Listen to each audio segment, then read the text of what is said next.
ya.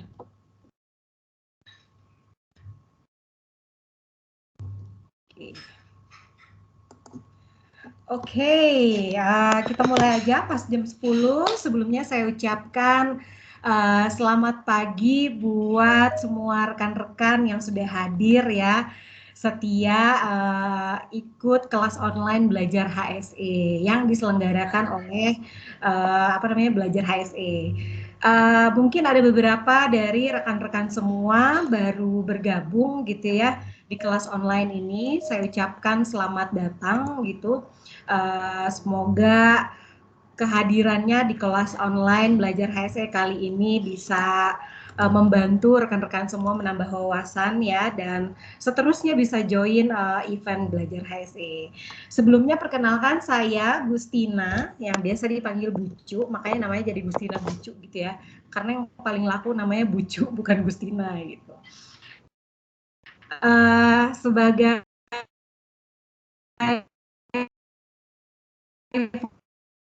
founder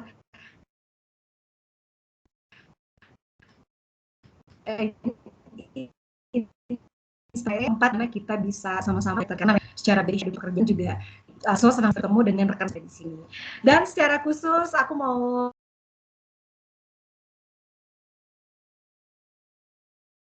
si M Fadri Albayhaqi, tapi kita biasa mengenalnya dengan panggilannya dengan Mas Ade ya. Mas Ade ini kebetulan senior saya waktu di K3 KM Undip.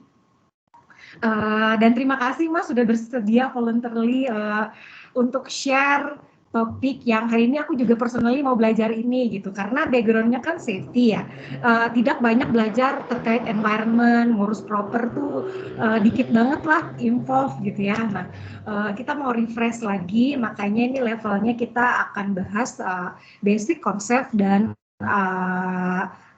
awareness level. So thank you banget Mas Abe, nanti bisa perkenalan secara dalam ya Pak waktu menyampaikan materi.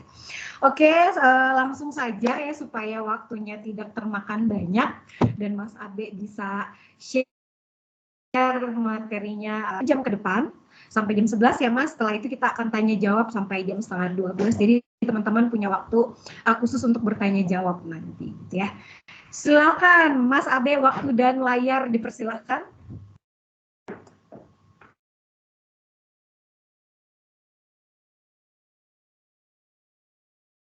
Oke, baik. Mbak Bucu, suara saya jelas? Ini sinyal di saya. Agak dalam Mas suaranya. Oke, saya... Begini lebih jelas?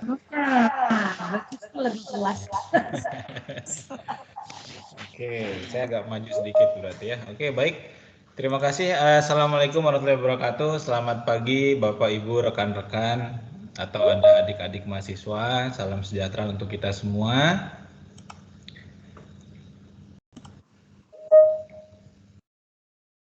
Oke, di sini berhenti ini gambarnya, apakah sinyal di saya atau sinyal di Mbak Bucu? Sinyal di Mbak Bucu kayaknya deh. Oh begitu ya, oke. Mas saya juga berhenti soalnya Mas. Oke, Mas Revi tetap dipandu ya, barangkali ada hal lainnya. Siap, jadi asisten ini ya. Baik, Bapak Ibu sekalian, rekan-rekan, para hadirin, seperti yang sudah Mbak Bucu sampaikan, pagi ini kita lebih ingin sharing sebetulnya ya, sharing terkait proper. Mungkin nanti ada Bapak Ibu yang sudah juga memahami atau mungkin ada hal-hal yang saya keliru, silakan dikoreksi atau dilengkapi. Mengingat proper ini menjadi isu gitu ya, isu yang hangat tentunya bagi rekan-rekan yang memang bekerja atau bergelut di bidang HSE gitu ya. Tadi Mbak Bucu juga sampaikan bahwa saya dan Mbak Bucu sama-sama di K3 FKM Undip, tetapi ternyata saat bekerja harus ngurus proper gitu ya, yang notabene mungkin hampir 70-80% itu adalah dari ilmu lingkungannya, seperti itu ya. Oke, baik Bapak Ibu rekan-rekan, saya mohon izin untuk share screen Sudah terlihat Bapak Ibu, Mas Revi? Sudah terlihat. Terlihat Mas. Sip, mantap. Oke, terima kasih. Baik.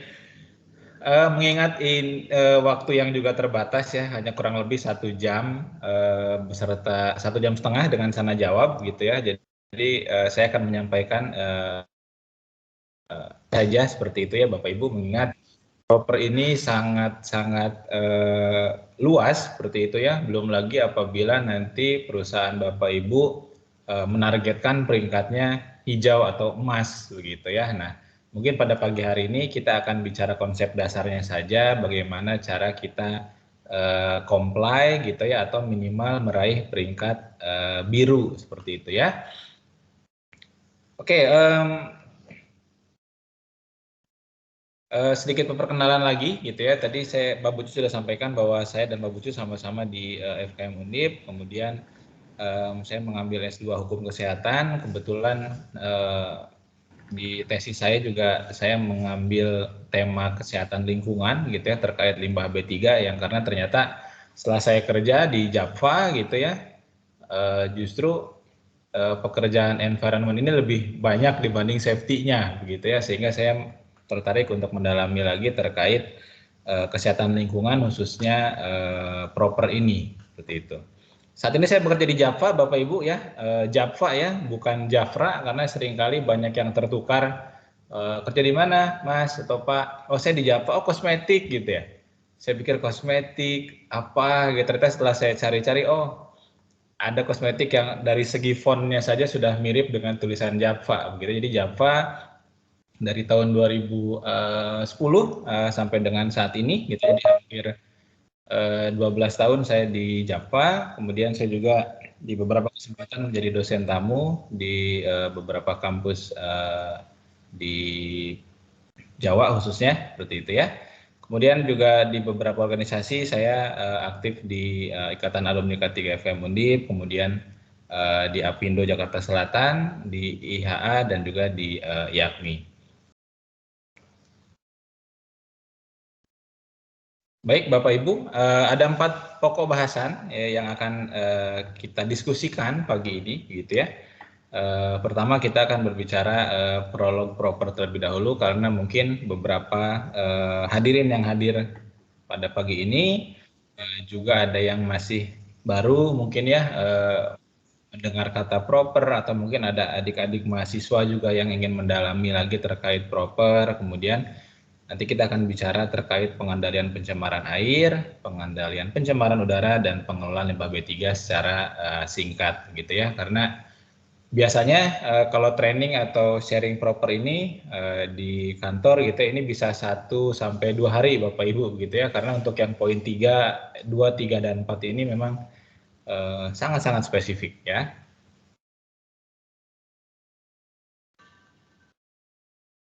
Sedikit company overview ya, sekali lagi Java itu bukan kosmetik begitu ya. Java ini adalah perusahaan di bidang industri pangan atau agro yang berdedikasi menyediakan pangan berprotein esensial bagi kawasan Asia yang sedang berkembang ya Bapak Ibu. Jadi kami menghasilkan beberapa produk, ada susu ya, pangan berprotein, dan makanan kemasan yang insya Allah menyehatkan jutaan penduduk ya.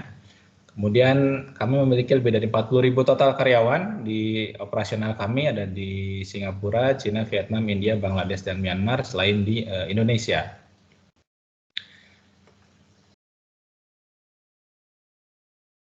Ya, beberapa divisi di Java gitu ya, ada feed, kemudian ada aquaculture, kemudian ada commercial poultry, ada poultry processing. Jadi dari upstream, midstream, dan downstream kita punya gitu ya Bapak Ibu, dari mulai pakannya ya, pakan ayam, pakan ikan, kemudian peternakan ayamnya, tambak ikan, udang, peternakan sapi, sampai dengan processing ya, diolah. Ada yang dari olahan daging ayam, ada olahan ikan udang, ada olahan-olahan dari sapi ya. Mungkin Bapak Ibu kalau pernah melihat atau mengkonsumsi produk Java, saya ucapkan terima kasih ya. Ada Basican, ada So Good ya, Real Good ya, kemudian Tokusen, Wagyu Beef, Greenfields, terutama Mbak Bucu. Saya lihat di story-nya itu sering mengkonsumsi Greenfields. Terima kasih. kemudian ada Java Prime Seafood, Mayo, dan lain-lain ya.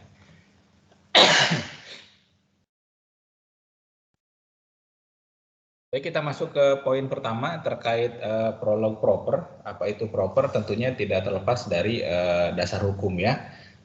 Saya yakin teman-teman di bidang HSE yang sudah berkecimpung ya, pasti tidak akan terlepas dari regulasi, dari persyaratan perundang-undangan begitu ya. Bahkan di SMK 3 juga kita harus memelihara atau update terkait peraturan perundang-undangan yang berhubungan dengan K3LH ya.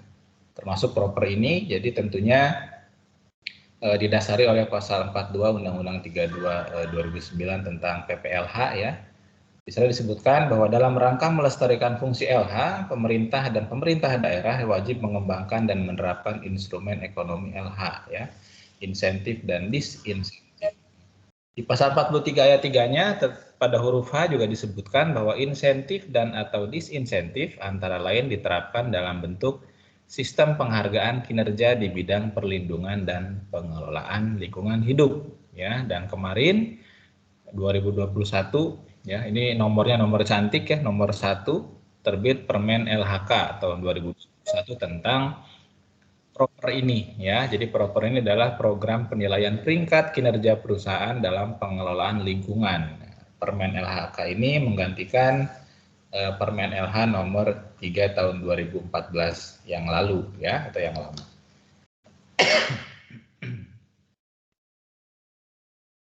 Nah, kalau berbicara sejarah proper, ini saya kutip dari website Propermen LHK. Jadi memang proper ini merupakan public disclosure ya, program for environmental compliance ya.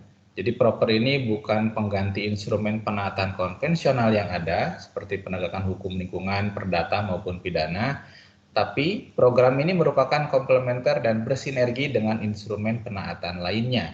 Dengan demikian, upaya peningkatan kualitas lingkungan dapat dilaksanakan dengan lebih efisien dan efektif. Ya. Nah, proper ini merupakan salah satu bentuk kebijakan pemerintah, ya, teman-teman. Jadi untuk meningkatkan kinerja pengelolaan lingkungan perusahaan sesuai dengan yang telah ditetapkan dalam peraturan perundang-undangan. Ya, selanjutnya, proper juga merupakan perwujudan transparansi dan demokratisasi, ya, karena nanti hasilnya itu pengumumannya gitu itu disampaikan di website Menlhk ya.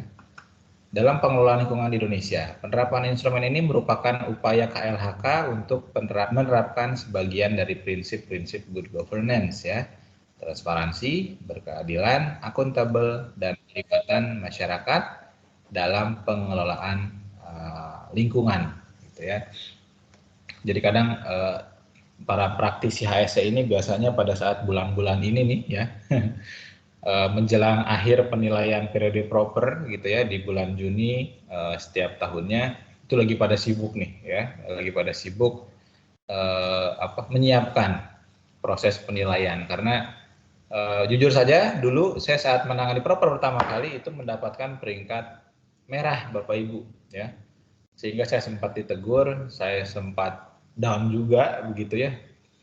Karena jujur saja saat mendapatkan nilai merah itu tentunya juga akan berimbas kepada KPI saya gitu ya, atau penilaian prestasi kerja gitu. Sehingga saya juga tertantang dan ternyata memang proper ini nggak bisa disiapkan hanya 1-2 bulan saja gitu ya, karena proses penilaiannya adalah 1 tahun penuh gitu ya. Ada beberapa daerah yang penilaian propernya dari Januari ke Desember, tapi untuk Propernas atau beberapa Properda itu menerapkan penilaian dari Juli tahun kemarin sampai Juni tahun berjalan ini. Gitu. Jadi kalau periode sekarang 2022 yang dinilai adalah penilaian yang dilakukan atau penaatan yang dilakukan dari mulai Juli tahun lalu sampai dengan Juni tahun ini, gitu ya. Kemudian proper juga merupakan faktor pengembangan alternatif untuk instrumen penaatan, gitu ya. Kita tahu mungkin di Indonesia lah ya khususnya masih rendahnya tingkat penaatan perusahaan karena belum efektifnya berbagai instrumen penaatan yang ada, gitu ya.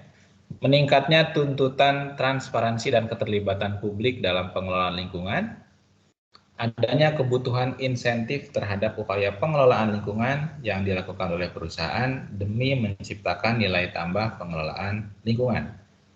Dan yang terakhir, adanya potensi peningkatan kinerja penaatan melalui penyebaran informasi, gitu ya.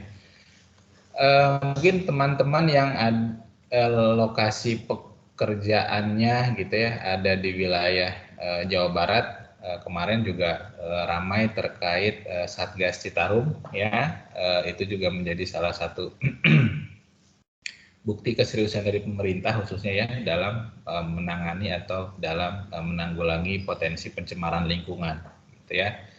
Jadi biasanya rekan-rekan perusahaan yang terkena sanksi administratif, misal dari kemarin kegiatan Satgas Citarum ini, itu nanti akan dikecualikan dari peserta proper atau akan dikeluarkan dulu dari peserta proper sampai nanti sanksi administratifnya dilaksanakan atau dicabut ya, baru nanti akan masuk lagi menjadi peserta proper. Ini memang menjadi salah satu upaya ya pengelolaan lingkungan memang yang dilakukan oleh pemerintah pusat bekerjasama dengan pemerintah daerah dan instansi terkait ya, TNI, Polri atau Satpol PP juga biasanya ya. Nah Bapak Ibu, untuk mengawali ya, jadi memang proper ini didasari sebetulnya dari siklus Deming gitu ya, yang mungkin Bapak Ibu pernah dengar ya, PDCA gitu ya, Plan, Do, Check, Action gitu ya, sehingga PDCA ini kan tentunya akan pada improvement gitu ya, sehingga muncul inovasi-inovasi baru ya. Oleh karena itu pada proper tahun peraturan yang terbaru proper itu muncul beberapa inovasi ya, beberapa perbaikan sehingga mungkin para praktisi proper tahun 2020 ke bawah gitu ya, itu kita belum dengar istilah life cycle assessment gitu ya, produk jasa ramah lingkungan atau terkait kriteria tanggap kebencanaan gitu. Ini merupakan improvement ya, atau inovasi-inovasi terbaru gitu ya dari proper yang tujuannya adalah untuk membuat standar lingkungan ini menjadi yang lebih baik gitu ya. Jadi di Permen 1 2021 ini ada dua hal yang juga perlu saya sampaikan. Pertama adalah terkait tadi siklus Deming itu ya, PDCA, sehingga muncul eko-inovasi gitu ya. Kemudian yang kedua adalah terkait green cycle ini yang di atas gitu ya. Jadi saat produksi kita, manufacturing kita ini sudah baik begitu ya, itu diharapkan juga menularkan pada distribusi yang baik ya, kemudian penggunaan juga yang baik sampai nanti mudah-mudahan gitu ya juga sampahnya atau end of life-nya juga bisa dikendalikan dengan baik gitu ya, sehingga akan muncul inovasi sosial ya, bisa berupa CSR gitu ya atau CSV gitu ya, yang memang nanti muncul inovasi-inovasi gitu ya dari lingkungan sekitar perusahaan gitu ya, sehingga bisa juga mengembangkan potensi masyarakat yang ada di sekitar perusahaan. Sebetulnya salah satu intinya adalah itu gitu ya. Nah, sedikit saya sampaikan walaupun ini memang terkait proper hijau atau emas gitu, tapi life cycle assessment ini juga menjadi salah satu poin yang menarik dalam proper, tentunya pada efisiensi energi, penurunan emisi, konservasi air, 3R limbah B3 dan 3R limbah non B3 gitu ya. Mungkin seperti kita ketahui saat ini terkait sistem manajemen lingkungan itu menjadi screening gitu ya, screening dari proper biru untuk bisa menjadi proper hijau gitu ya. Tapi sekarang memang untuk LCA ini menjadi syarat wajib atau mutlak apabila kita memang mau menaikkan level dari biru menjadi hijau atau emas gitu ya.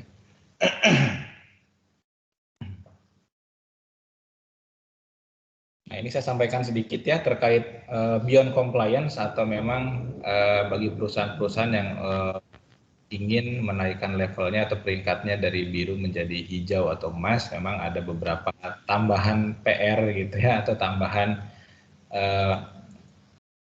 komponen penilaian ya. Di sini ada 7 kurang lebih gitu ya. Di Permen LHK yang baru nomor 1 2021 ini memang ada tambahan terkait LCA ini nomor 3 gitu ya. Jadi sekali lagi rekan-rekan praktisi ASE terutama yang di bidang lingkungan ini mungkin menjadi tantangan juga gitu ya. Bagaimana perusahaan bisa mencapai standar-standar penilaian ini gitu ya, termasuk DRKPL, sistem manajemen lingkungan, LCA, ada pemanfaatan sumber daya ya dari energi, air, sampah sampai ke keanekaragaman hayati, begitupun pengembangan masyarakat ya, community development yang mungkin istilah yang sering kita dengar adalah CSR, tapi CSR-nya di sini juga bukan hanya bicara perusahaan ngasih uang ke masyarakat atau ke Karang Taruna atau ke komunitas, tapi kita memberikan sesuatu yang bisa bernilai, gitu ya, yang bisa dikembangkan oleh masyarakat di daerah tersebut ya, daerah perusahaan atau di sekitar perusahaan. Kemudian tanggap kebencanaan sampai dengan inovasi sosial tadi ini menjadi salah satu poin tambahan yang muncul di Permen LHK nomor 1 tahun 2021 gitu ya. Kemudian ya KLHK juga menetapkan Cap Dirjen ya PPKL terkait nilai batas bawah atau passing grade ya, perusahaan-perusahaan yang bisa meraih peringkat hijau atau emas gitu ya. Jadi Bapak Ibu yang mungkin perusahaannya ada di sektor atau jenis yang terlampir di slide ini, kita bisa melihat minimum kita dapat hijau itu berapa gitu ya, nilai akumulasi dari yang tadi ya ini ya.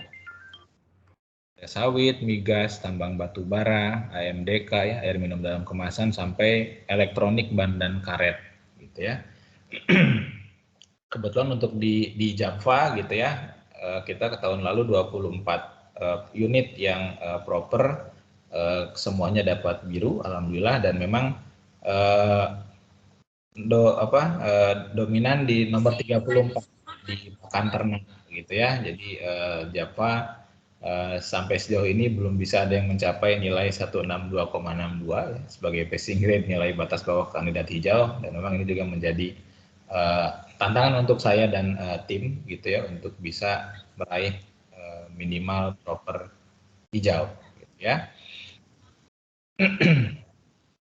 Baik, proper ini memang telah bertransformasi ya Bapak Ibu, dari kriteria yang sederhana ya dulu tahun berapa itu awal proper itu sampai penilaian pengendalian pencemaran air, kemudian berkembang menjadi kriteria yang mengusung perbaikan berkelanjutan hingga sekarang mencakup kriteria daya tanggap kebencanaan gitu ya. Dasarnya kriteria yang terbaru ini terakhir info dari Pak Sigit ya selaku sekretaris proper di KLHK memang berbicara terkait COVID ini gitu ya. Jadi tanggap kebencanaan ini juga menjadi penilaian terbaru ya dalam proper 2021 sampai sekarang gitu ya. Nah, berbagai kriteria tersebut diharapkan menjadi indikator bagi perusahaan untuk berpartisipasi dalam pembangunan lingkungan yang berkelanjutan, bukan hanya terfokus pada pencapaian profit, namun dunia usaha harus memperhatikan lingkungan sekitarnya, baik lingkungan fisik, non-fisik maupun lingkungan sosial, gitu ya. Saya teringat pembicaraan dari Kadis LH Provinsi Jawa Barat dulu ya sebelum beliau pensiun gitu ya, bahwa kita ini menghirup oksigennya gratis gitu ya, gratis, nggak harus bayar. Mungkin Bapak Ibu yang punya keluarga yang harus menggunakan oksigen, contoh dulu almarhum bapak saya juga seperti itu gitu, saya harus beli oksigen 1 tabung 50.000, itu habis paling 1,5 jam sampai 2 jam gitu ya. Sedangkan di bumi ini nih sekarang gitu ya, kita bisa menghirup oksigen dengan gratis gitu ya, sehingga proper ini juga menjadi salah satu program ya memang yang bisa menjaga lingkungan kita, terutama ada faktor pengendalian pencemaran udara gitu yang bisa juga berdampak terhadap kesehatan manusia. Nah, kemudian tahun lalu ya 2021 berdasarkan evaluasi tim teknis dan pertimbangan Dewan Pertimbangan Proper ditetapkan peringkat emas itu 47 perusahaan, hijau 186 perusahaan, biru 1.670 perusahaan, merah 645 perusahaan, dan hitam 0 perusahaan ya, dan 45 perusahaan tidak masuk peringkat karena tidak beroperasi atau sedang dalam penegakan hukum atau ditangguhkan. Ya. Persentase ketaatan proper mencapai 75% dan berhasil melahirkan 697 inovasi dengan inovasi terbanyak di bidang efisiensi energi ya. Tadi disampaikan sebelumnya bahwa salah satu tujuan dari proper ini juga untuk melahirkan inovasi-inovasi dari perusahaan ya, tentunya tadi untuk bisa memberdayakan masyarakat sekitar salah satunya. Nah, kemudian tadi juga disampaikan bahwa di Permen 1 2021 itu muncul aspek LCA ya, Life Cycle Assessment, kemudian eko-inovasi dan inovasi sosial. Ini menjadi aspek baru dalam penilaian proper. Dan penyelenggaraan proper kali ini mencatatkan capaian penghematan biaya hingga 102,49 triliun melalui upaya efisiensi air dan energi, penurunan emisi dan beban pencemaran, serta reduksi limbah baik B3 maupun non-B3. Ya.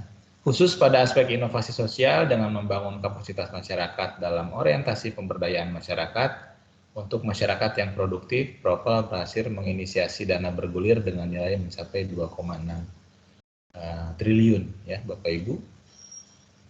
Nah, kita bisa lihat dari proper tahun 2021 itu terjadi penurunan beban pencemaran sampai 28 juta ton, efisiensi energi sampai 392 juta gigajoule, penurunan emisi gas rumah kaca sampai 92 juta ton CO2 ekuivalen, efisiensi air sampai 215 juta meter kubik, ya. Kemudian penurunan emisi konvensional sampai 5 juta sekian ton, gitu ya. 3R limbah B3 21 juta sekian ton, dan 3R limbah non B3 sampai 6 juta sekian ton. Jadi salah satu output dari proper tahun 2021 yang bisa kita lihat di slide ini, gitu ya. Nah, selanjutnya proper ini gitu ya, kita mulai masuk ke dalam inti dari proper bahwa ada 4 tahapan dari proper gitu ya, dari mulai perencanaan, pelaksanaan, penetapan peringkat, dan terakhir pemberian penghargaan ya, atau pembinaan atau bahkan penegakan hukum gitu ya. Jadi dulu saya ingat salah satu atasan saya bilang, udah yang penting kita berusaha comply dulu saja gitu ya, kita raih minimal biru saja dulu, karena kalau sudah merah nanti atau hitam itu larinya sudah ke pembinaan atau penegakan hukum ya, lebih berabe lagi. Jadi yang penting kita kejar apa yang memang dipersyaratkan di dokumen lingkungan kita, gitu kita laksanakan, kita kerjakan, kita taati, kita kelola sehingga kita comply gitu ya, atau dalam proper nanti akan didapat peringkat biru gitu ya. Kemudian prosedur penilaian proper Bapak Ibu. Mungkin dulu sebelum pandemi Covid itu ada penilaian pengawasan secara langsung gitu ya. Jadi auditor-auditor dari provinsi atau kabupaten kota ya, atau dari KLHK dari pusat itu datang langsung ke lapangan atau ke perusahaan gitu ya. Tapi kemarin begitu kita pandemi, kurang lebih 2 tahun terakhir itu pelaksanaan penilaian proper itu dilakukan oleh atau melalui self assessment atau melalui program simple ya, sistem pelaporan elektronik lingkungan hidup, itu yang mungkin nanti akan sedikit saya singgung di akhir slide begitu ya. Dari pemilihan perusahaan, kemudian nanti ada pengumpulan data gitu ya, kemudian nanti akan ada evaluasi serta pengolahan data, dan terakhir adalah pemeringkatan ya dari Dewan Pertimbangan Proper, sehingga nanti akan muncul beberapa peringkat gitu ya. Nah, pelaksanaan proper ini diawali dengan pemilihan perusahaan peserta. Biasanya banyak pertanyaan, siapa saja sih perusahaan yang menjadi target peserta proper gitu ya? Siapa saja perusahaan yang boleh atau yang bisa menjadi peserta proper, apakah semua perusahaan yang ada di Indonesia atau hanya perusahaan-perusahaan tertentu, gitu ya.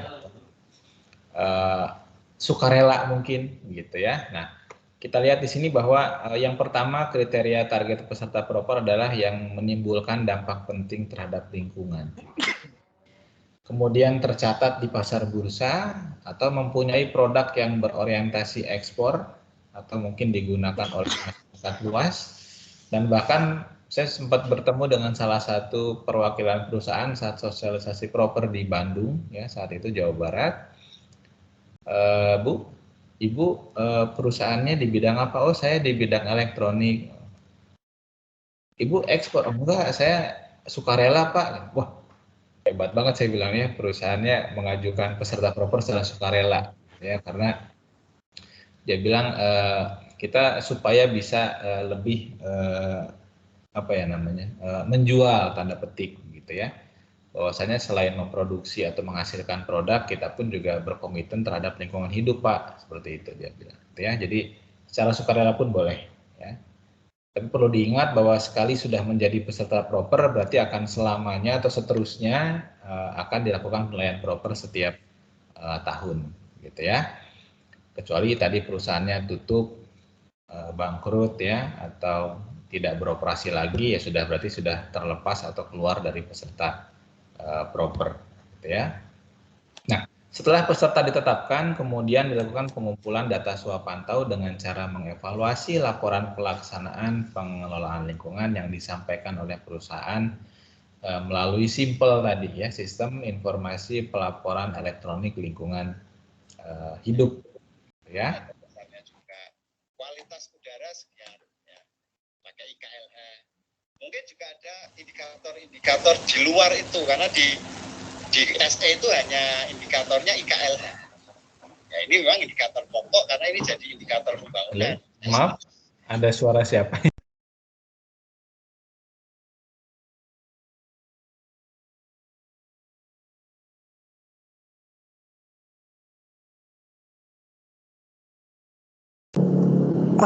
Mas Abe, suaranya ke mute, Mas.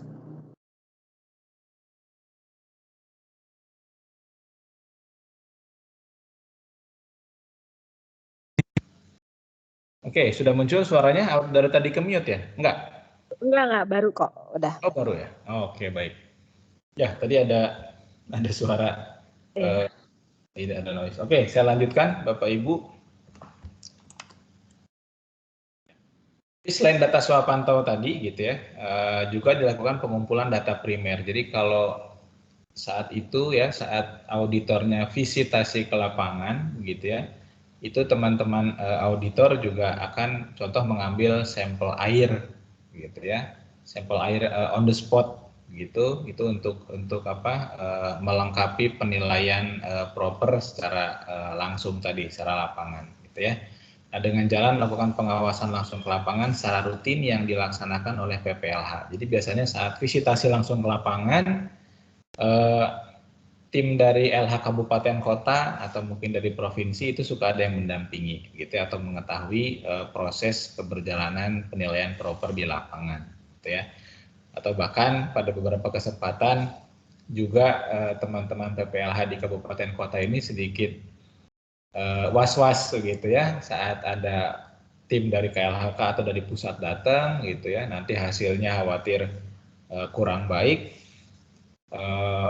Selain perusahaan yang kena tegur, tentunya PPLH dari Kabupaten Kota juga kena tegur nih. Ini gimana Bapak Ibu melakukan pengawasan ke perusahaannya, kok hasilnya begini, kok hasilnya peringkatnya merah gitu, atau apalagi hitam gitu ya, tentunya juga akan berdampak terhadap nama baik LH Kabupaten Kota tersebut begitu ya. Jadi kadang memang sekali lagi untuk peserta proper ini juga tidak terlepas dari peran LH Kota Kabupaten atau LH Provinsi gitu ya. Bahkan beberapa info juga peserta proper ini diusulkan oleh LH Kabupaten Kota atau LH Provinsi gitu ya. Sehingga bisa juga menyumbangkan peringkat biru, hijau atau emas gitu ya bagi kabupaten kota tersebut atau provinsi tersebut gitu ya. Nah, setelah informasi data pantau tadi terkumpul, kemudian ini akan diolah Bapak Ibu menjadi rapot sementara gitu ya. Jadi proper ini tidak ujug-ujug nanti langsung dapat emas, hijau, biru, merah atau hitam gitu, tetapi ada rapot sementara dulu gitu ya, yang berisi evaluasi kinerja perusahaan di bidang PPA, udara, limbah B3 dibandingkan dengan kriteria penilaian proper yang ditetapkan. Nah, rapor sementara ini sudah mengindikasikan peringkat kinerja perusahaan berdasarkan kriteria peringkat proper. Ya.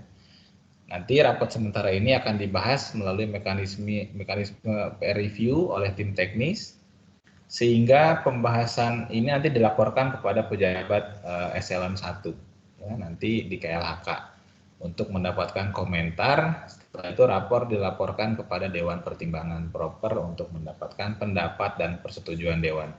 Nah, biasanya nanti setelah keluar rapor sementara, biasanya di bulan Agustus ya atau September perusahaan diperkenankan untuk melakukan sanggahan, gitu ya, melakukan konfirmasi perbaikan apa yang sudah dilakukan atau dilaksanakan saat penilaian proper kemarin itu ada yang belum. Misal contoh yang sering kali ditemui adalah saat penilaian periode Juli sampai Juni 2022 ini, misal sertifikat atau hasil uji bulan Juni belum keluar gitu ya, atau manifest pengangkutan limbah B3 bulan Juni ini belum keluar sehingga belum terlaporkan gitu. Jadi di rapot sementara biasanya muncul temuan itu gitu ya.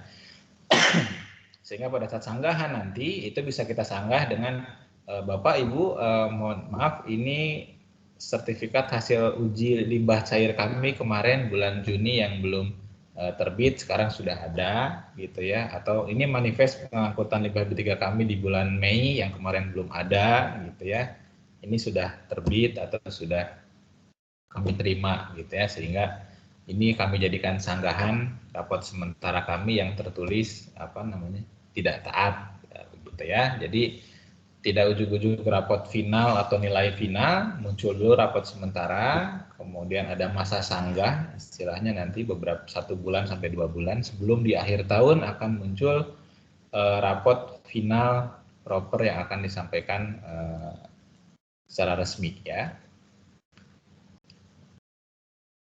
Nah ini ya nanti akan ada masa sanggah, nanti hasilnya pun dilaporkan juga ke Dewan Pertimbangan Proper sebelum nanti pendapat terakhirnya adalah oleh Menteri Lingkungan Hidup dan Kehutanan.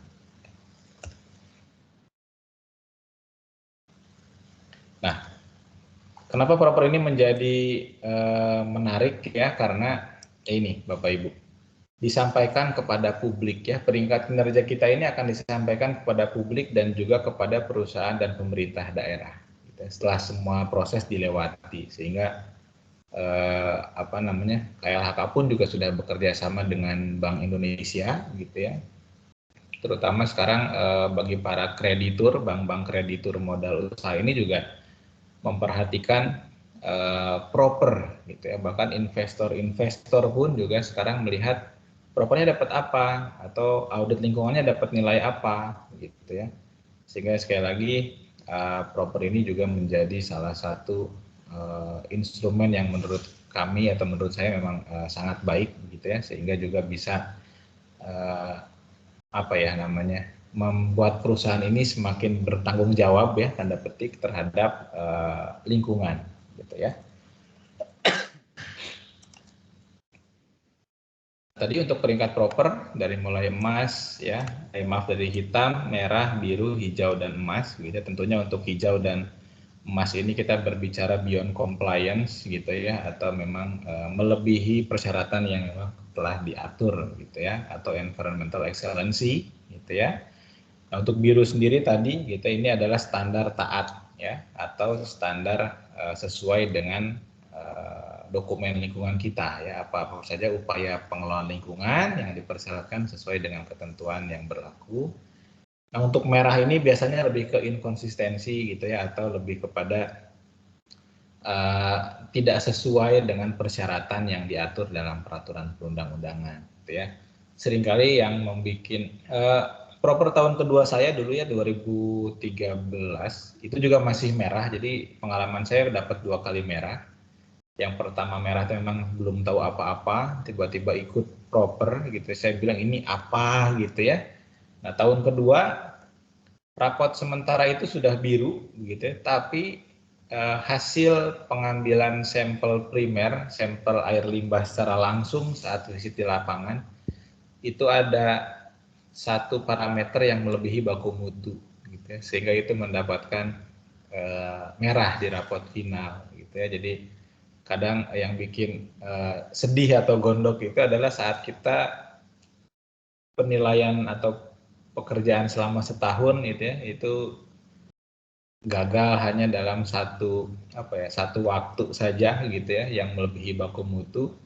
Tapi itu kami terima ya, karena memang sejatinya pengelolaan lingkungan itu harus masuk baku mutu setiap saat gitu ya, apalagi air limbah. Jadi setiap saat kita buang air limbah, tentunya setiap saat pun juga air limbah yang kita buang ke lingkungan itu harus memenuhi baku mutu tanpa kecuali gitu ya.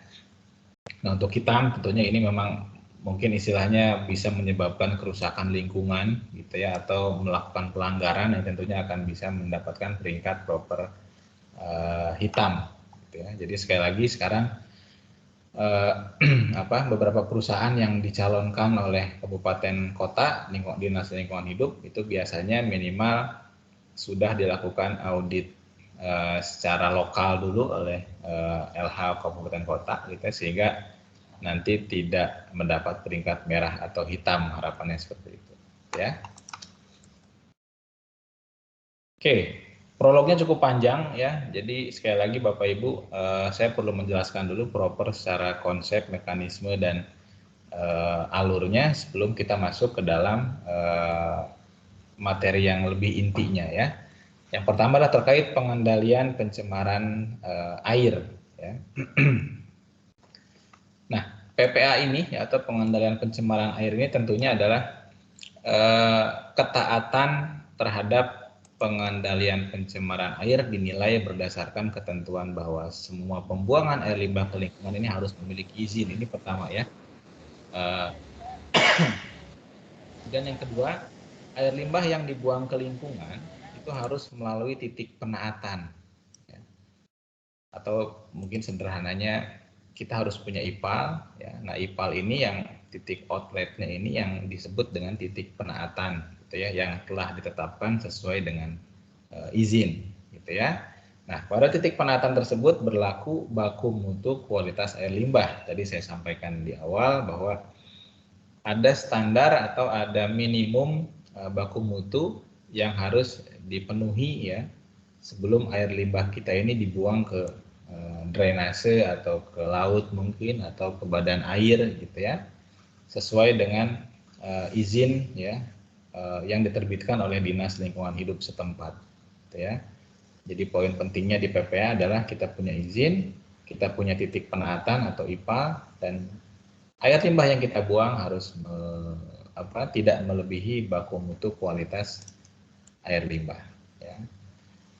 Nah, untuk memastikan air limbah yang dibuang setiap saat tidak melampaui baku mutu, maka perusahaan berkewajiban melakukan pemantauan dengan frekuensi dan parameter yang sesuai dengan izin atau baku mutu yang berlaku gitu ya. Jadi Bapak Ibu, saya cerita lagi, dulu saya dapat merah tahun pertama proper itu saya menguji air limbah 6 bulan sekali. Bapak Ibu bayangkan frekuensinya setiap 6 bulan sekali. Saya mengikuti itu karena di dokumen lingkungan kami di KLUPL perusahaan saya itu menyebutkan 6 bulan sekali. Ternyata di peraturan yang berlaku itu pengujian air limbah harus 1 bulan sekali. Jadi siapa yang salah saat itu gitu ya? PPLH kabupaten kota pun juga bingung gitu ya. Dalam hal ini juga mungkin mereka juga merasa bersalah karena mengesahkan dokumen lingkungan tetapi isinya tidak sesuai dengan persyaratan perundang-undangan yang berlaku gitu ya. Atau mungkin pada saat pengujian air limbah ini tidak dilakukan secara rutin gitu ya. Bulan 1, 2, 3 dilakukan, bulan keempatnya lupa gitu. Itu juga bahaya Bapak Ibu ya. Atau biasanya yang pengalaman yang terjadi juga adalah kita melakukan rutin Januari, Februari, Maret, Tapi pada saat Maret ini kita uji, ternyata ada hasil yang melebihi baku mutu, gitu ya. Itu juga menjadi poin penting ya dalam pengendalian pencemaran air ini. Kemudian untuk menjamin validitas data, pemantauan harus dilakukan oleh laboratorium yang terakreditasi, Bapak Ibu. Jadi poin selanjutnya adalah lab terakreditasi gitu ya oleh KAN, Komite Akreditasi Nasional ya, atau rujukan dari gubernur daerah masing-masing silahkan ya. Yang penting kita harus punya sertifikat dari lab tersebut ya di awal. Jadi sebelum kita minta mereka untuk menguji, kita harus mintakan dulu semua persyaratannya, termasuk masa berlaku dari sertifikat tersebut ya, jangan lupa. Banyak sekali di Indonesia khususnya lab-lab untuk uji lingkungan ini ya yang sudah ada ya. Kemudian perusahaan juga harus taat terhadap persyaratan-persyaratan teknis seperti pemasangan alat pengukur debit yang diatur dalam izin atau ketentuan peraturan baku mutu yang berlaku ya. Ini berbicara terkait IPAL-nya atau instalasi pengolahan air limbahnya gitu ya. IPAL ini juga memang tidak bisa hanya dibuat seadanya gitu ya. Apalagi perusahaan-perusahaan yang mungkin menggunakan bahan kimia dalam proses produksinya sehingga mungkin atau yang menghasilkan atau menggunakan bahan baku airnya sangat banyak, tentunya IPAL-nya akan semakin besar atau semakin kompleks begitu ya. Yang penting di proper ini ada beberapa persyaratan teknis yang memang harus dipenuhi juga. Salah satunya adalah terkait memasang flow meter ya. Terutama untuk pencatatan harian, berapa debit yang dihasilkan atau berapa debit yang dikeluarkan oleh perusahaan, gitu ya. Nah, secara lengkap untuk PPA ini ada 7, begitu ya. Ini saya tidak jelaskan satu persatu, tapi saya coba bacakan saja. Yang pertama, kita harus punya kompetensi personil, ya, operator IPAL-nya sendiri dan manajer pengendalian pencemaran air ya, itu yang sekarang sudah diwajibkan dimiliki oleh perusahaan dalam kriteria aspek penilaian proper. Ini makanya saya taruh di nomor 1 gitu ya. Kemudian ketaatan terhadap izin ya, tentunya ada izin pembuangan limbah cair misal dari dinas kabupaten kota setempat atau dari provinsi atau mungkin dari Kementerian LHK. Kemudian ketaatan terhadap titik penaatan atau titik pemantauan. Tadi saya sampaikan kalau kita punya IPAL pasti kita punya titik penaatan atau outlet kita ya yang diberikan koordinat. Kemudian titik itulah yang nanti kita gunakan untuk mengukur atau menguji kualitas air limbah. Ya, jadi kalau titiknya ada 3, kita uji 3 sampel ya, titiknya ada 2, berarti 2 sampel ya. Sehingga menghindari adanya bypass atau titik-titik istilahnya pengeluaran limbah yang belum dikelola ya. Sekali lagi kalau untuk proper ini saat auditor menemukan ada bypass atau ada titik outlet yang tidak dipantau, itu sudah pasti menjadi merah ya, atau bahkan mungkin hitam peringkatnya nanti ya. Kemudian yang keempat, ketaatan terhadap parameter. Ini maksudnya adalah setiap jenis industri ya di permen terkait baku mutu air limbah itu terdapat beberapa parameter wajib yang harus diukur ya. Mungkin dari migas, dari karet, pupuk ya, industri makanan itu punya parameter-parameter yang memang diwajibkan ya, ada yang 7, ada yang 6, ada yang 5 ya, atau bahkan ada industri yang belum termasuk ke dalam industri yang dipersyaratkan parameternya itu menggunakan parameter sapu jagat kalau saya bilang ya. Jadi 33 parameter kita harus uji di laboratorium yang terakreditasi tadi ya. Dan semuanya harus masuk baku mutu gitu ya. Jadi ada BOD, COD, TEDS, TSS, mungkin minyak lemak, sianida, nitrat, nitrit sampai bakteri ya, jumlah koliform itu akan digunakan sebagai standar parameter sesuai dengan jenis industri Bapak Ibu sekalian. Kemudian ketaatan terhadap jumlah data tiap parameter yang dilaporkan, ketaatan terhadap baku mutu. Nah, ini yang menjadi perbedaan di Permen LH 3 2014 dengan 1 2021 adalah ketaatan terhadap baku mutu untuk air sekarang harus 100%. Jadi harus semuanya memenuhi baku mutu ya. Kalau di peraturan sebelumnya itu lebih dari sama dengan 90% itu boleh gitu. Jadi kalau misal dalam 12 bulan ada 1 bulan yang parameternya ada yang lebih baku mutu, itu masih diperkenankan. Untuk tahun 2021 sampai selanjutnya itu wajib semua parameter memenuhi baku mutu air limbah ya saat kita uji ya. Dan terakhir ketaatan terhadap ketentuan teknis tadi ya, di IPAL kita punya flow meter ya, kita punya titik koordinat, ada layoutnya, ada perlengkapan pelengkap dari IPAL tersebut ya, itu menjadi ketaatan terhadap ketentuan teknis. Jadi untuk air ada 7 poin kriteria aspek penilaian. Kemudian yang ketiga adalah terkait pengendalian pencemaran udara, Bapak Ibu. Ya, jadi ketaatan terhadap PPU ini didasari atas prinsip bahwa semua sumber emisi ini harus diidentifikasi dan dilakukan pemantauan untuk memastikan emisi yang dibuang ke lingkungan tidak melebihi baku mutu yang ditetapkan. Ya. Frekuensi dan parameter yang dipantau juga harus memenuhi ketentuan dalam peraturan. Jadi sama seperti air ya. Di udara pun juga ada frekuensi, ada yang 6 bulan sekali diujinya, ada yang 1 tahun sekali, ada yang 3 tahun sekali mungkin ya untuk beberapa sumber emisi ya. Untuk memastikan bahwa proses pemantauan dilakukan secara aman dan valid secara ilmiah, maka prasarana sampling harus memenuhi ketentuan peraturan ya. Jadi kalau di air ada persyaratan teknis di IPAL-nya ya, kalau untuk udara ada prasarana sampling yang harus dipenuhi ya. Dari mulai cerobong, lubang sampling, penutup cerobongnya, tangganya gitu ya, atau lantai kerja untuk pengambilan sampling dan lain-lain gitu ya. Untuk udara itu lebih sedikit dari air, ada 6 aspek penilaian saja untuk udara. Yang pertama kompetensi personil ya, ada POPU dan MPPU istilahnya ya, penanggung jawab operasional pencemaran udara, dan ada manajer pengendalian pencemaran udara ya.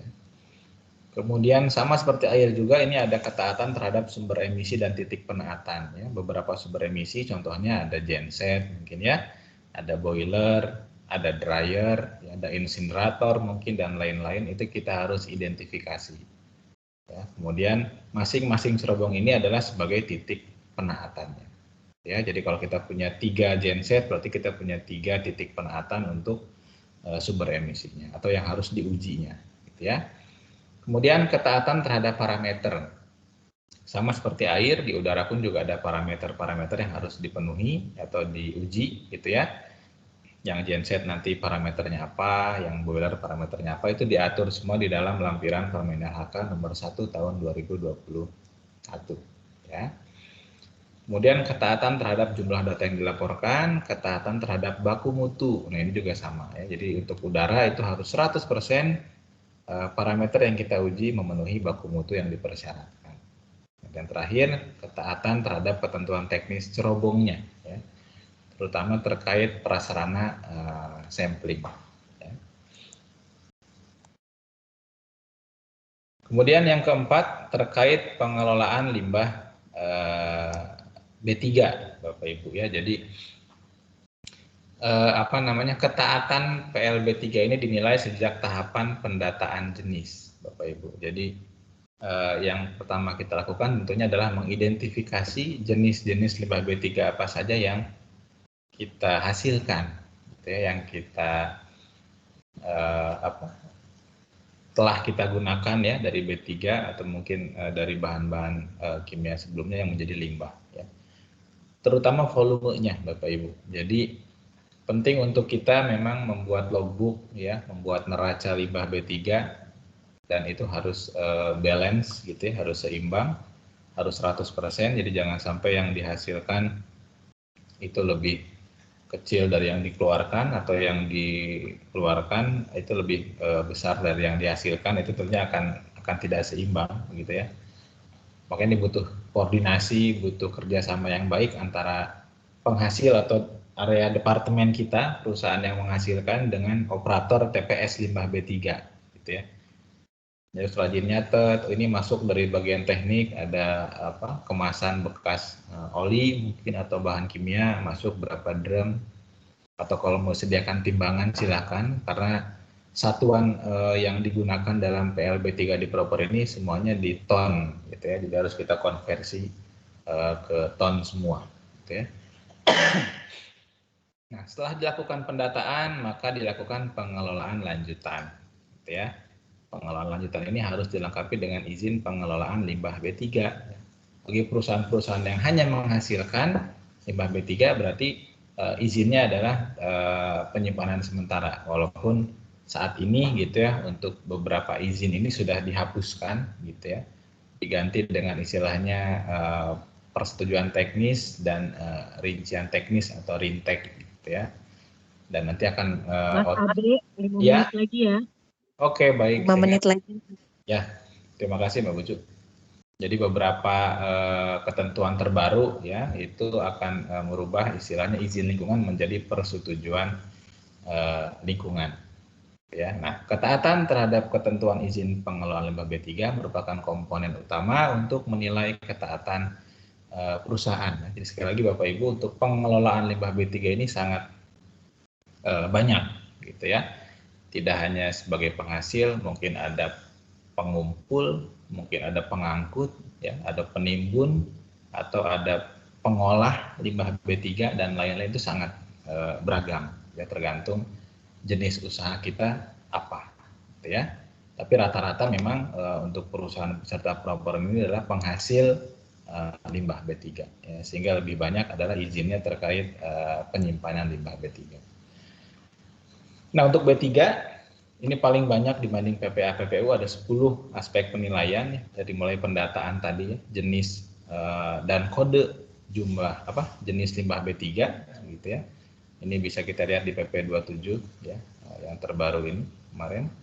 Kemudian pelaporan kegiatan pengelolaan limbah B3, ada status perizinan ya, pelaksanaan ketentuan dalam izin yang kita punya ya. Kompetensi personil sama dengan air udara, ada operatornya, ada manajernya yang harus kita punya ya. Kemudian apakah kita melakukan open dumping atau open burning juga akan ditanyakan. Ya. Kemudian pemulihan fungsi lingkungan hidup ya, bagi beberapa perusahaan yang mungkin terindikasi melakukan pencemaran gitu ya. Kemudian jumlah persentase limbah B3 yang dikelola apakah 100% atau tidak gitu ya, dilihat dari neracanya atau dari logbooknya. Kemudian pengelolaan limbah B3 oleh penghasil ya, atau yang tadi saya sampaikan oleh penyumbang limbah B3 ini, apakah diolah sendiri atau diserahkan ke pihak ketiga lain ya, diangkut oleh pihak ketiga lain atau dikelola oleh pihak ketiga lain. Itu adalah poin nomor 9 ya, yang nantinya adalah yang akan ditanyakan biasanya adalah terkait kerjasama kita penghasil dengan pengumpul dan pengolah akhir ya. Mungkin di Permen LH 3 2014 itu MOU-nya cukup bipartit, tapi sekarang direkomendasikan untuk tripartit supaya kita sebagai penghasil tahu limbah B3 ini apakah sudah sampai ke pengolah akhir oleh pengangkut tadi gitu ya. Kemudian sudah diapakan limbah B3 kita, itu bisa kita mintakan keterangannya kalau memang kerjasamanya tripartit atau MOU-nya 3 pihak ya. Mengingat beberapa kasus beberapa tahun terakhir ini juga banyak limbah-limbah medis gitu ya, tidak sampai ke pengolah akhir tapi dibuang ke laut lah, ada yang dibuang ke TPA lah dan lain-lain. Itu menghindari hal-hal seperti itu. Dan yang terakhir untuk limbah B3 ada terkait sistem tanggap darurat pengelolaan limbah B3, termasuk simulasi ya, simulasi terkait kedaruratan ini ya. Jadi bagaimana kalau limbah B3-nya bocor, tumpah, rembes gitu ya, atau mungkin terbakar dan lain-lain, itu akan ditanyakan terkait bagaimana sistem tanggap darurat gitu ya. Nah, biasanya ini untuk teman-teman yang juga K3 ini disatukan dengan simulasi kebakaran gitu ya, simulasi P3K yang skenario-nya dibuat bersumber dari TPS 5P3 biasanya seperti itu ya. Nah, terakhir Bapak Ibu, tadi disampaikan terkait simple. Jadi untuk beberapa 2 tahun terakhir ini penggunaan simple ini ya, atau sistem informasi pelaporan elektronik LH ini menjadi instrumen atau menjadi aplikasi gitu ya, yang paling sering diakses gitu ya untuk para peserta proper, karena semuanya dinilai berdasarkan data yang kita masukkan ke dalam Simpel. Ya. Jadi Simpel ini memang terbit juga ininya Permen LH-nya ya nomor 87 2016 tentang Simpel, dan memang ini kewajiban pelaporan elektronik bagi pemegang izin PPLH gitu ya.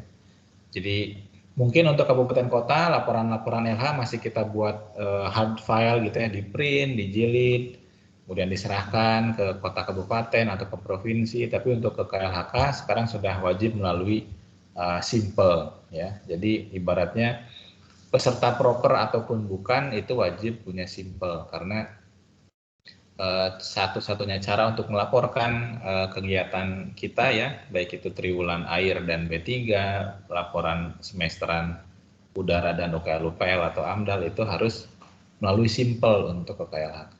Jadi tidak perlu khawatir. Kadang ada kekhawatiran teman-teman yang belum punya Simpel, Pak, kalau kita nanti bikin Simpel takutnya jadi peserta proper gitu ya. Tapi intinya kalau saya jawab ya, ini satu-satunya cara untuk kita melaporkan pengelolaan LH kita kepada kementerian ya, yaitu melalui Simpel gitu ya. Jadi nanti untuk laporan-laporan sekali lagi itu bisa melalui Simpel ya, dan ya ini akan lebih menyederhanakan ya Bapak Ibu. Kalau kita lihat di sini, dulu saat konvensional yang cetak kita harus bikin berapa rangkap nih ya, laporan-laporan triwulan, laporan semester gitu ya, ke LHK, provinsi, kabupaten kota, dan bahkan akan numpuk lah ya gitu ya, numpuk di sana. Gitu. Dan sekarang beralih ke Simpel, memang untuk saat ini baru untuk KLHK saja gitu ya, yang bisa mengakomodir laporan Simpel secara elektronik ini gitu ya. Untuk provinsi dan kabupaten kota biasanya masih menggunakan yang cetak atau konvensional. Ya, harapannya ke depan tiga instansi ini bisa integrasi lah ya dalam Simpel, sehingga provinsi dan kabupaten kota pun bisa menarik laporannya, laporan perusahaan ya, itu dari Simpel gitu ya. Jadi kita nggak perlu lagi untuk nyetak berapa banyak, berapa rangkap gitu ya, hard file, sehingga bisa paperless.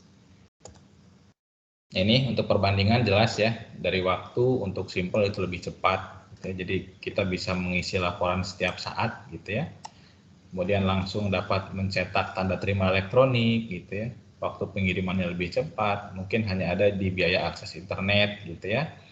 Sedangkan kalau yang hard copy jelas lebih lambat mungkin, jadi kita baru bisa bikin ya selama 3 bulan atau 6 bulan. Kadang tidak diterima atau salah alamat ya, atau waktu pengiriman lebih lambat, biayanya ada cetak, jilid ya, ngirim ya, dan lain-lain, serta ruangan gitu ya. Kalau untuk hard copy kebayang ruangan gudang kecil tidak bisa mengcover berapa banyak ribuan perusahaan yang ngirim gitu ya, ngirim laporan lingkungan setiap 3 bulan atau setiap 6 bulan ya. Tapi kalau untuk Simpel ya kita hanya membutuhkan fasilitas server dan bandwidth ya.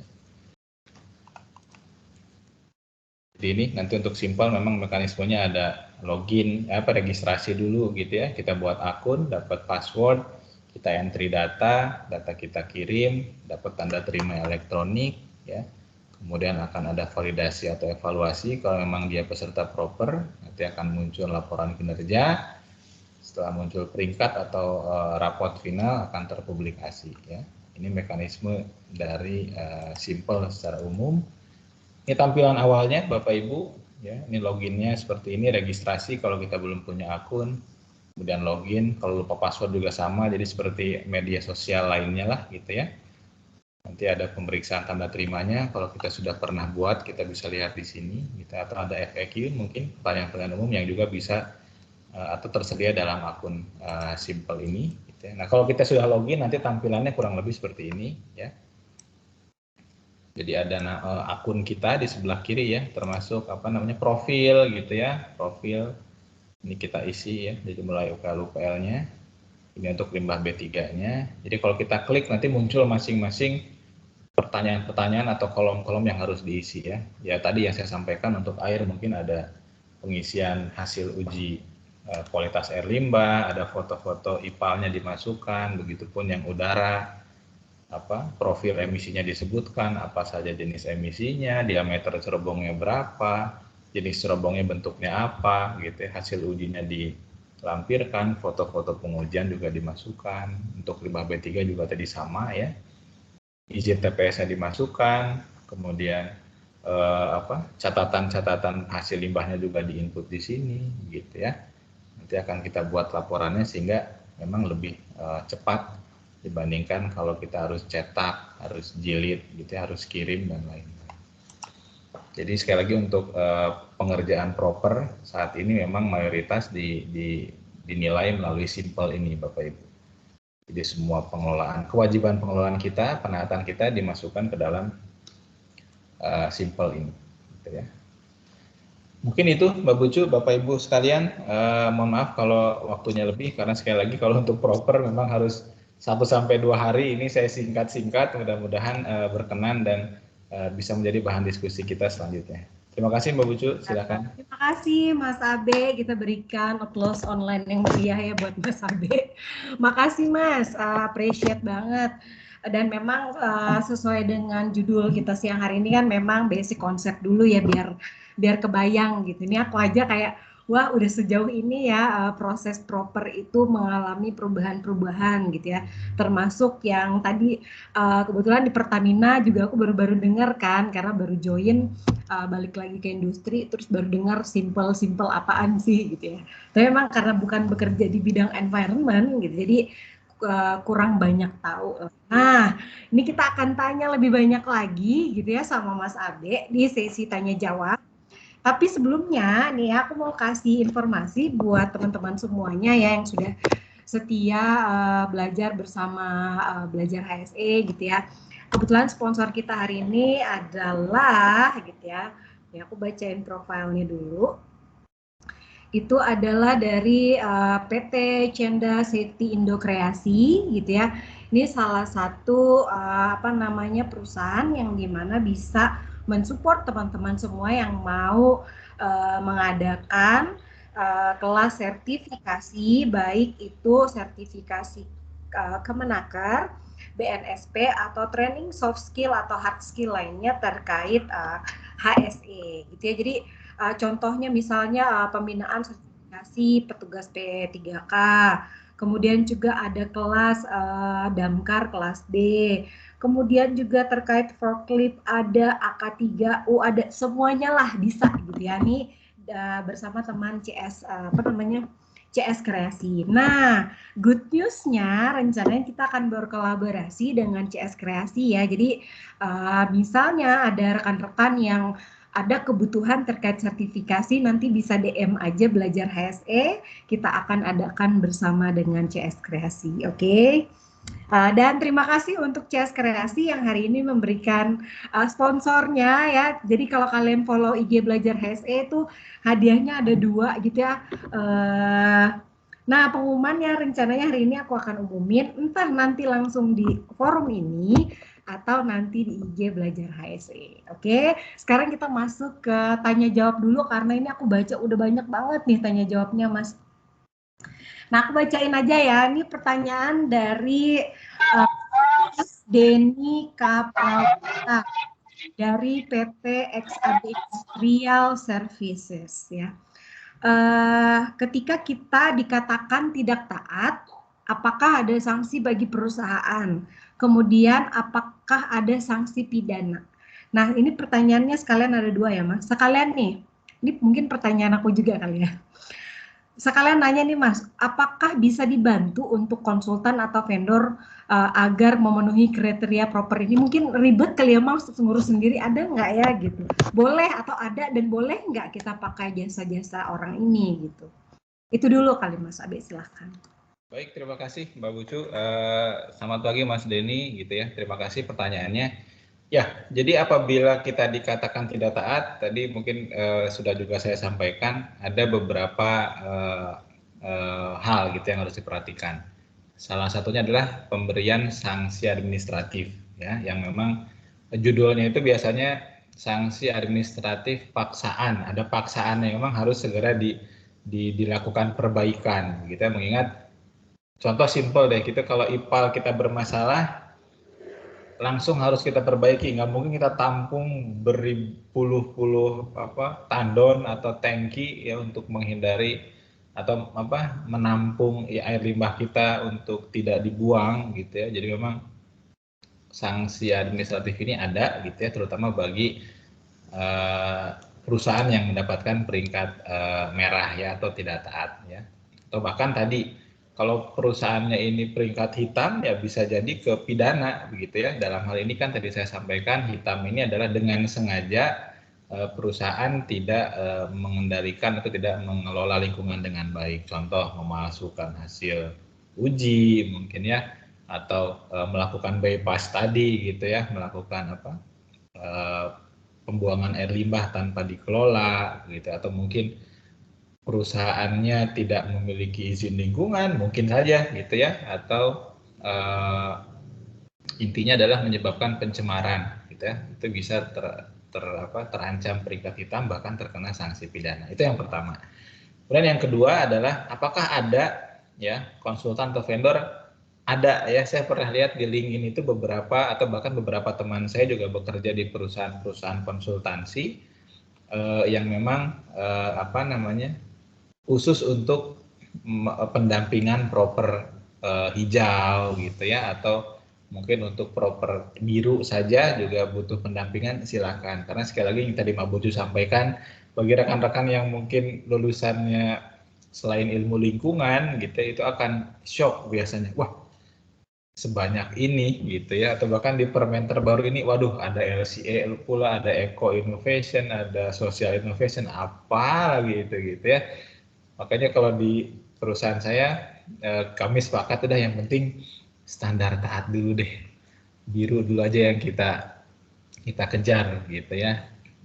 Kalau bisa dapat hijau yaitu istilahnya bonus gitu ya, dalam hal ini silahkan kalau mau menuju hijau atau emas, tapi target kami semuanya adalah minimal standar taat. Jadi ada konsultan atau vendor untuk membantu kita memenuhi kriteria proper, dan itu ada gitu ya.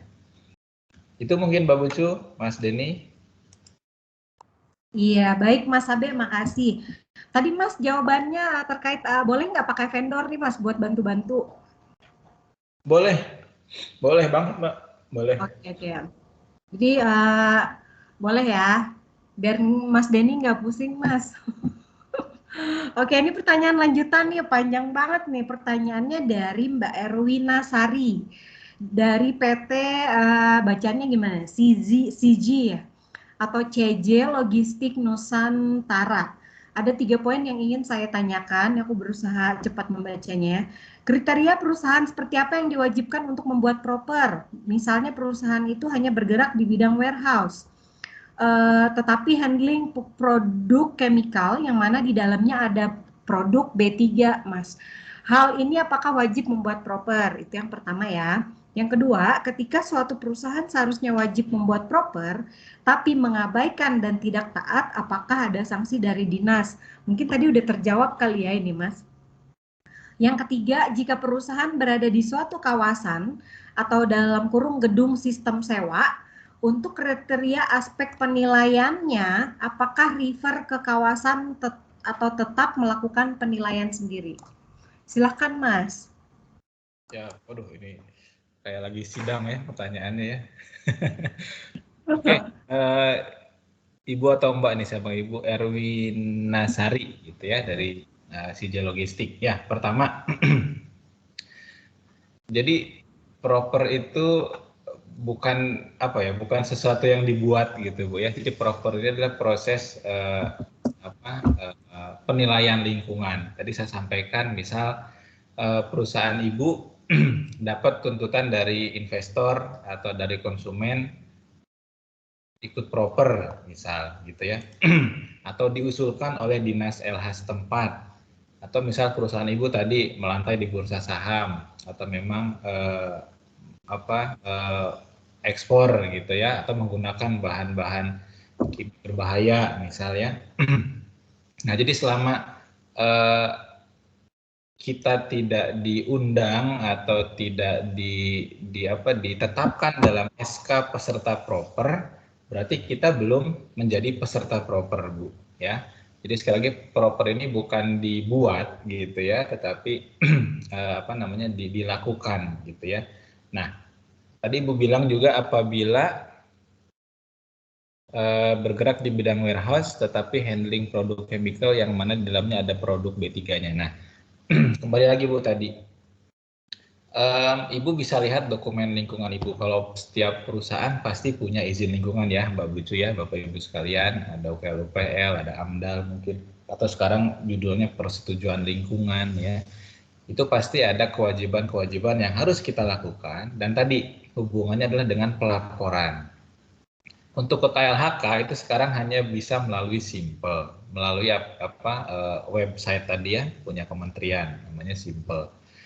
Jadi mau tidak mau pelaksanaan lingkungan kita untuk pelaporannya itu harus disampaikan melalui Simple. Tapi sekali lagi, kalau kita pun punya akun Simple, tidak serta-merta itu menjadi peserta proper.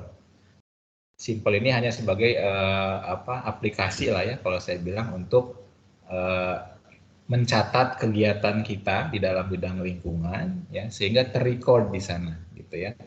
Terrecord di sana dan tentunya menjadi bahan kita untuk laporan ke instansi LH ya, baik itu ke kabupaten kota tadi, provinsi maupun untuk pusat lingkungan, gitu ya. Kemudian yang kedua sudah dijawab terkait sanksi. Yang ketiga, jika perusahaan berada di suatu kawasan, untuk aspek penilaiannya apakah refer ke kawasan atau tetap melakukan penilaian sendiri.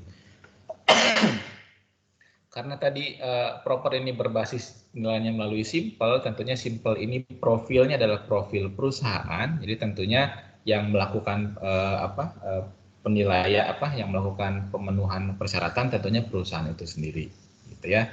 Kalaupun misal ada di kawasan itu biasanya hanya terkait izin lingkungannya atau persetujuan lingkungannya, misalnya atau perizinan terkait IPAL-nya, ada IPLC kawasan, masukkan saja IPLC kawasan, tapi untuk penanganan limbah B3 ya, tentunya itu adalah penanganan mandiri oleh perusahaan, atau mungkin di perusahaan punya genset, punya cerobong boiler, itu harus kita maintain sendiri laporannya ya. Jadi disesuaikan saja kalau memang itu berada di kawasan, apakah persetujuan lingkungannya ya, UKL-UKL-nya mungkin atau AMDAL-nya, berarti yang di profil Simple kita yang dimasukkan adalah perizinan lingkungan kawasan ya. Atau IPLC-nya, IPAL-nya gitu ya. Izinnya adalah izin IPAL kawasan, silakan. Berarti yang dimasukkan adalah izin IPAL kawasan dalam Simple-nya. Gitu ya. Jadi kita bisa lihat juga, kita bisa ukur sejauh mana kepentingan manajemen gitu ya dalam proper ini. Karena tadi saya sampaikan ada juga perusahaan yang mengajukan sukarela ya, Mbak Bucu. Oh, saya nggak daftarin sendiri Pak, pengen proper. Wah, jagoan nih saya bilang gitu. Yang lainnya pada takut di proper, dia daftar sukarela. Iya. Nah, itu luar biasa sih, salah satu perusahaan Korea gitu ya. Dan memang mereka komitmen Pak, kita mau komitmen. Jadi saat kita menjual produk kita, PTX ini adalah penerima proper biru misalnya atau proper hijau, itu bisa menjadi keuntungan atau ini sih buat perusahaan. Gitu ya Mbak Bucu dan Bu Erwinisari. Terima kasih. Iya, mungkin pertanyaan lanjutan ya Mas, kita kebut karena luar biasa nih Mas antusiasme para peserta, karena memang ini topiknya rada bikin ini ya, harus tahu banyak hal nih. Nah, dari Mbak Rahtia Luhcita Animarsa. Perkenalkan, saya Cita dari PT Kilang Pertamina Internasional. Izin menanyakan apakah PT Japfa sudah pernah melakukan kepengurusan persetujuan teknis terkait air limbah emisi untuk penataan pengelolaan lingkungan. Mohon sharingnya, Mas. Ya, terima kasih. Ya, untuk Pertek kebetulan beberapa unit kami sudah ada yang mengurus ya. Dan memang ada yang susah, ada yang gampang gitu ya. Yang karena kembali lagi Bapak Ibu, kalau kita bicara kebijakan Pak Presiden gitu ya, dengan Undang-Undang Cipta Kerja ini kan memudahkan, meringkaskan segala urusan atau prosedural terkait perundangan ya. Tapi ternyata kan di lapangan untuk membuat atau tadi ya terkait persetujuan teknisi ternyata tidak semudah yang dibayangkan gitu ya. Ada unit kami yang udah jadi aja gitu. Ini udah jadi, udah Pak, kita tinggal koordinasi sama LH kota kabupaten atau provinsi, kita diminta mengisi kewajiban pemenuhannya gitu ya. Kemudian setelah itu diserahkan ke dinas, terus diverifikasi ke lapangan, terbit. Ada yang langsung secepat itu gitu. Tapi ada juga yang contoh unit kami di Padang, Banjarmasin dan Makassar ini udah hampir mau 6 bulan nggak jadi-jadi Ibu ya. Jadi sekali lagi untuk Pertek ini memang kita harus sering koordinasi dengan dinas LH setempat karena saya tidak bisa bicara oh bikin Pertek gampang kok, ada yang langsung jadi karena saya ngalamin ada yang jadinya cepat, ada yang sampai 6 bulan belum selesai, bahkan harus bolak-balik sidang di daerah gitu apa di provinsi, balik lagi sidang di sini, nanti dapat apa PR lagi untuk diperbaiki, nanti sidang lagi gitu ya. Jadi sekali lagi untuk Pertek ini kita harus sering-sering silaturahmi lah ya ke dinas kabupaten kota atau provinsi untuk mendapatkan informasi lanjutannya. Begitu ya Mbak Bucu dan Ibu Rahtia. Oke. Makasih Mas untuk tanggapannya. Nih selanjutnya kita lanjut lagi nih ya. Nih kalau scrolling ke bawah makin banyak Mas. Dari Engli nih, saya dari PTX mau bertanya untuk pelaporan LB3 limbah B3 gitu ya ke DLH kota dan provinsi yang dilaporkan melalui simpel juga, apakah bisa? Oke, baik, terima kasih. Untuk kota, kabupaten, dan provinsi saat ini masih menggunakan hard copy ya atau dicetak jilid. Walaupun pada beberapa provinsi juga ada website mandiri ya dari mereka, contoh kayak di Jawa Timur kalau nggak salah ada Siskolink gitu ya. Kemudian di Jawa Tengah itu saya lupa namanya apa gitu ya. Tapi sekali lagi setiap provinsi ada kebijakan masing-masing, tapi setahu saya mayoritas masih hard file atau dicetak, dijilid ya. Di print ya, dicetak, dijilid. Tapi hati-hati Bapak, saya pernah kena tegur juga dari provinsi dulu gitu ya, saat saya bawa laporan, karena saya dulu masih 3 tahun lulus gitu ya dari mahasiswa, saya masih jilidnya tuh pakai mika bening terus lakban hitam gitu ya. Ternyata sampai ke provinsi ditegur, Pak, lain kali jilidnya yang agak rapih ya. Saya rapih macam apa gitu, mungkin pas saya lihat punya orang lain tuh dijilid spiral, pakai hardcovernya bukan mika bening, walah iya ya, saya perasaan kayak bikin proposal untuk UKM gitu ya. Jadi untuk yang penyerahan hard file Bapak Ibu juga tolong diperhatikan terkait penjilidannya, tidak hanya menggunakan mika bening atau lakban hitam, mungkin bisa lebih pantas gitu ya dengan spiral mungkin, atau pakai apa bukan pakai mika tapi pakai kertas jeruk lah atau apa gitu ya, yang mungkin lebih formal. Jadi itu ya terkait untuk laporan LB3 ke DLH itu memang diinput, tetap wajib diinput Pak Bu gitu ya untuk disimpel, tapi untuk yang di kabupaten kota tetap harus dicetak atau di print gitu ya. Begitu Mbak Bucu. Oke, ini aku coba random cek lagi ya Mas pertanyaan yang lainnya. Mungkin beberapa yang aku lewatin itu karena seharusnya udah terjawab tadi ya sama Mas Sabe di penjelasan. Nah ini aja kali Mas pertanyaannya rada unik nih. Dari Fatima, PT EJP Pak mau tanya untuk kompetensi pengendalian pencemaran air. Nah seseorang yang melakukan pengambilan sampel itu apakah memerlukan kompetensi juga? Baik, terima kasih Ibu Fatima ya. Kalau untuk pengambil sampel air itu belum dipersyaratkan di proper, Bu ya. Setahu saya, sepengalaman saya mohon koreksi kalau ada rekan-rekan yang mungkin pernah ada pengalaman. Tapi memang untuk pengambil sampel air ini itu lebih diwajibkan kepada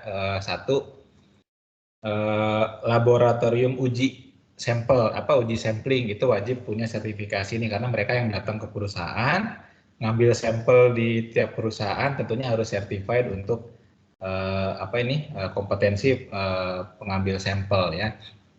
Atau yang kedua, saat kemarin nih pandemi, lab kan kita sempat ada dispensasi gitu ya,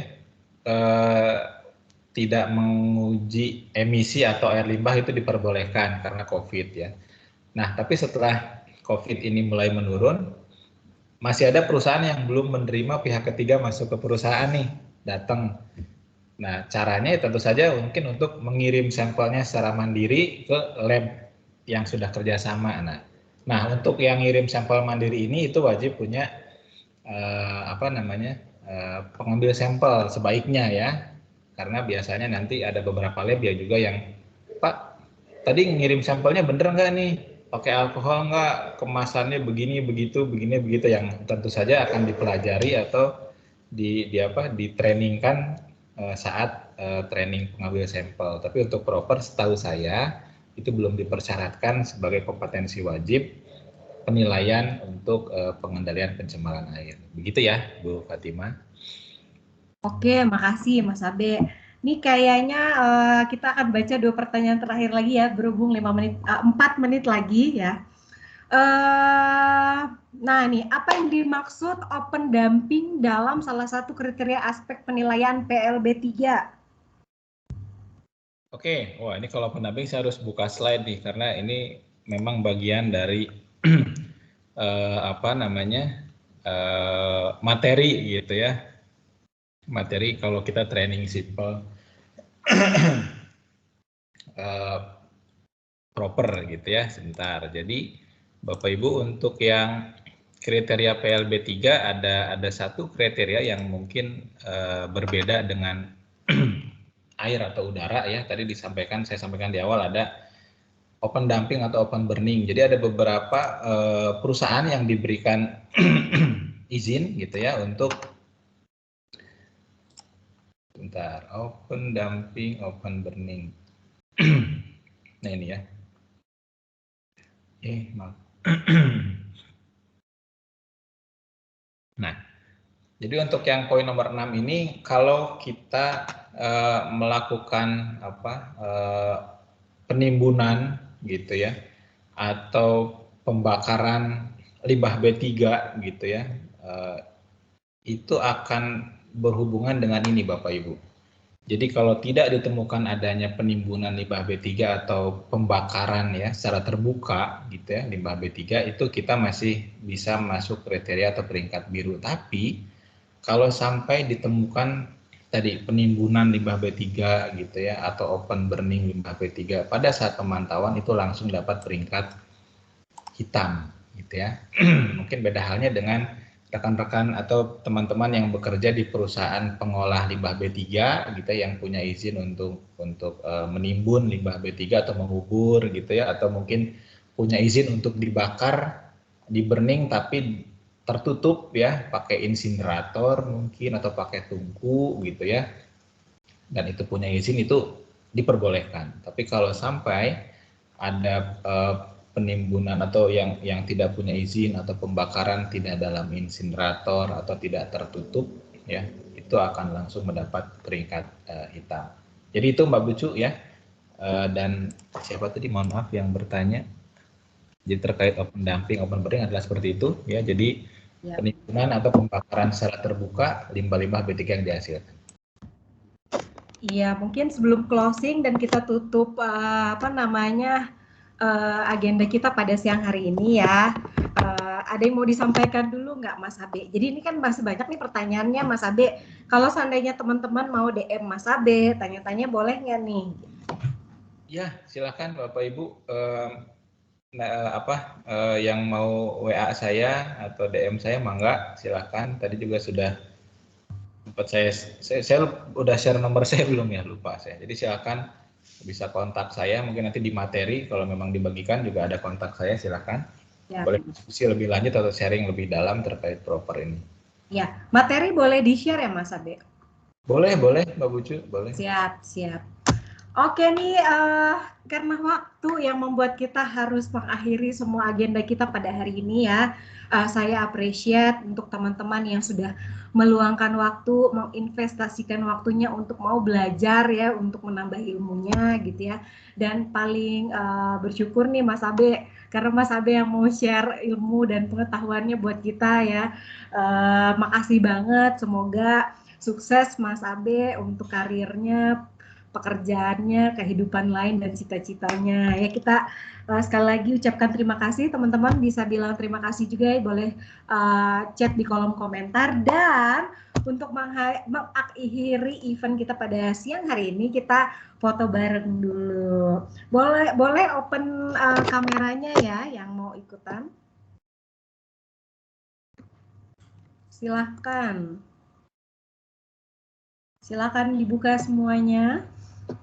Mantap, kita foto bareng dan jangan lupa untuk ikuti follow Instagram Belajar HSE karena setelah ini aku akan filter siapa yang jadi pemenang karena tadi sepertinya luar biasa banyak yang aktif terus juga sesuai kriteria ya, banyak yang post dan mention di IG Belajar HSE, jadi aku butuh waktu untuk memilih gitu ya, dan tunggu siang hari ini siapa yang akan jadi pemenangnya.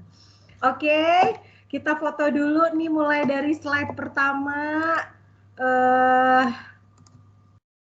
Ya, kita screenshot dulu ya. 1, 2, 3.